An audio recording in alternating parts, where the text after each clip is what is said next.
मलिक बिन मरवान ने मक्का, Medina, Taif और Yemen का नायब मुकर्रर किया था और अपने भाई बशर की मौत के बाद हज्जाज बिन यूसुफ को इराक भेज दिया। नाज़रीन, जहां से वो कूफा में दाखिल हुआ, उन मकामात में 20 साल हज्जाज बिन यूसुफ का अमल दखल रहा। उसने कूफा में बैठकर जबरदस्त फतूहात हासिल की और उसके दौर में फतूहात का दायरा सिंध और हिंद के दूसरे इलाकों तक फैल गया, हत्ता कि मुसलमान चीन तक पहुंच गए थे। नाज़रीन, यही वो शख्स था जिसके बारे में कहा जाता है कि उसने कुरान मजीद फुरकान हमीद पर एराब लगवाए थे। खुदा ने उसे बड़ी फसात और बलागत और शुजात से नवाजा था।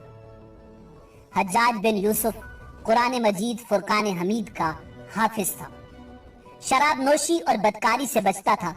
वो जिहाद का धनी और फतूहात का हरीस था, मगर उसकी इन सारी खूबियों पर उसकी एक बुराई ने पर्दा डाल दिया, और वो बुराई है भी ऐसी कि तमाम खूबियों पर छा जाती है और तमाम अच्छे औसाफ को ढांप देती है।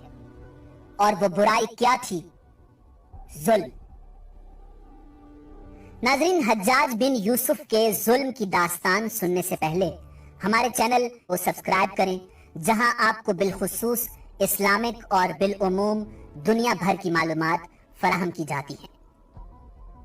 नाज़रीन, हज्जाज बिन यूसुफ इन तमाम खूबियों के बावजूद बहुत बड़ा जालिम था। उसने अपनी जिंदगी में खूनखार दरिंदे का रूप इख्तियार कर लिया था। एक तरफ उसके दौर के नामवर मुजाहिदीन कुतैबा बिन मुस्लिम, मूसा बिन नजीर और मोहम्मद बिन कासिम कुफ्फार से बरसरे पैकार थे, और दूसरी तरफ वो खुद खुदा के बंदों, औलिया और उलमा के खून से होली खेल रहा था।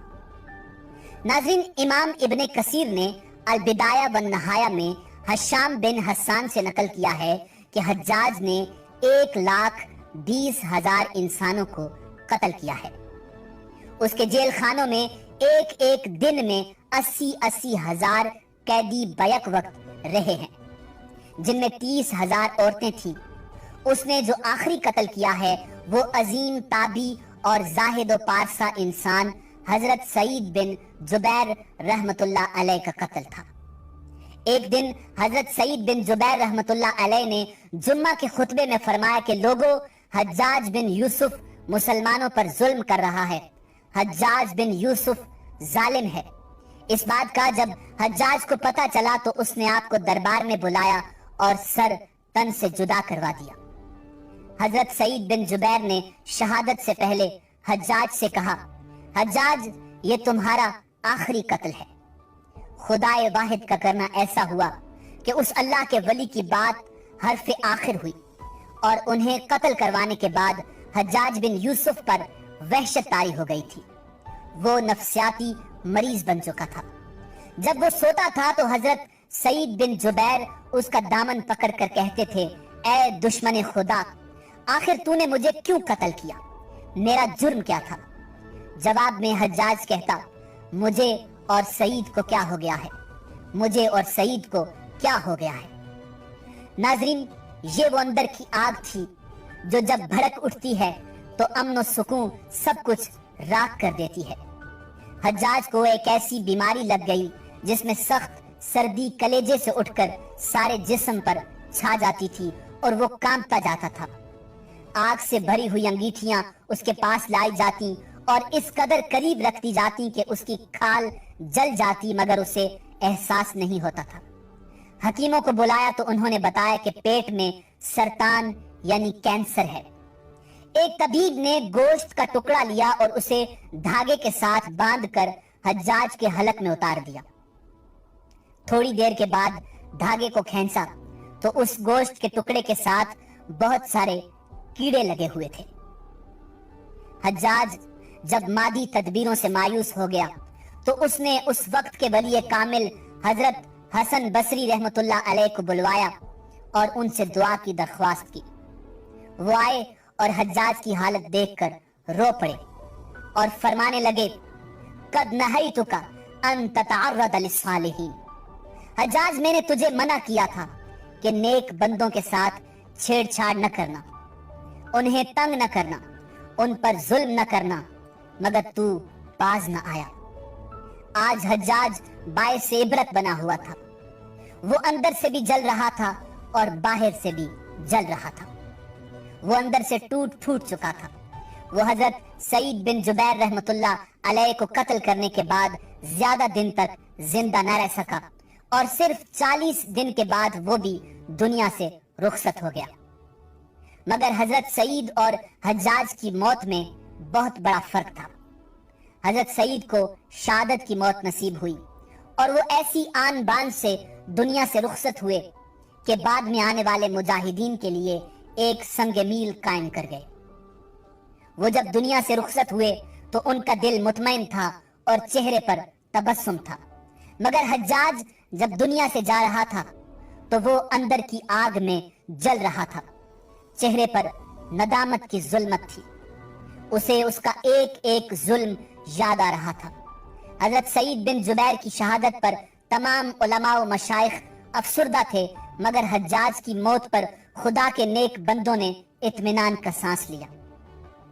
اس وقت کے ایک نیک بزرگ حضرت ابراہیم رحمت اللہ علیہ نے حجاج کی موت کی خبر سنی تو خوشی سے رو پڑے۔ مرنے کے بعد اس ڈر سے اس کی قبر کے تمام نشانات مٹا دیے گئے تاکہ لوگ اس کی لاش کو باہر نکال کر جلا نہ ڈالیں۔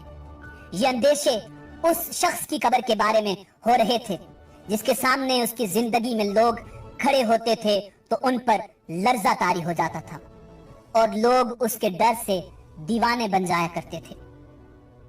ناظرین، مورخین نے ایک واقعہ بیان کیا ہے کہ جب حجاج بن یوسف حضرت ابن زبیر رضی اللہ تعالی عنہ کے قتل سے فارغ ہو کر مدینہ آیا تو اسے راستے میں ایک شیخ ملا۔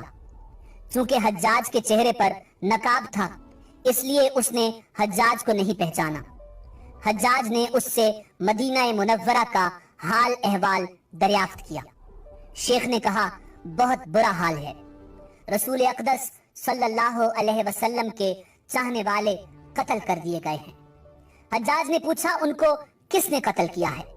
شیخ نے جواب دیا، ایک فاجر و فاسق اور لعین شخص جس کا نام حجاج بن یوسف ہے، خدا اس کو ہلاک کرے اور سب لعنت بھیجنے والے اس پر لعنت بھیجیں۔ حجاج یہ سن کر غضب آلود ہو گیا اور اس نے اپنے چہرے پر پڑا ہوا نقاب ہٹا دیا اور پوچھا کہ تم مجھے پہچانتے ہو؟